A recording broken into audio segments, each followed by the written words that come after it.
Wala may problema. Hello guys! Ayan, nandito po tayo ngayon sa barbecuehan. Ayan po ang ating barbecue. Meron tayo ditong mga bisita. Ang dami. Hi! Hanggang doon ang ating mga bisita. Wala ang ating ano na, on Sunday. Ayan ang ating customer. Listen mo! Hi guys! Ayan guys! Ayan si Kuya. Kaya daw, Stevie Vlog. Yeah. Guys, like, subscribe, comment, and share. Don't forget. Hi!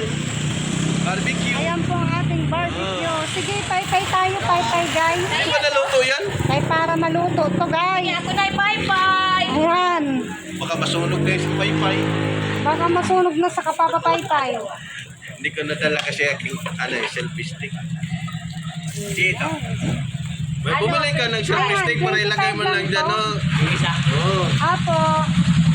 5 piso lang po. Ayan, 5 pisong dugo, 5 pisong isaw. Paano yung English naman ang to? Bawal ang dugo. Eto manok, 15 lang to. Murang-mura po talagang ating bintahan. Ayan po guys. Naluto naman siguro ng barbecue, wala pa? Tingnan mo, okay na yan. Luto na ba? Oh, di man ako magbabarbecue. Hayaan mo, pag ako magbarbecue, kalabanin. Yan mo lang. Kasi mas maganda na tinatanong yung may-ari kasi sabihin, ay, B, ano yung ano mo, hilaw. Kaya mas maganda, alam ng may-ari. O pwede na. Oo, ganun ako dito. Sasabihin naman ng customer, ano, be, okay na yan, be, luto na yan. Ganun talaga yun. Kasi yung iba gusto nila toasted. Siyempre, customers all right, di ba? Bakit? Ganon. Yung suka ni Hello. paring Dodong, ano yung muna mama? Dalihan mo, naluto na. Paluto na. Asa mo eh? Asa ba yung video?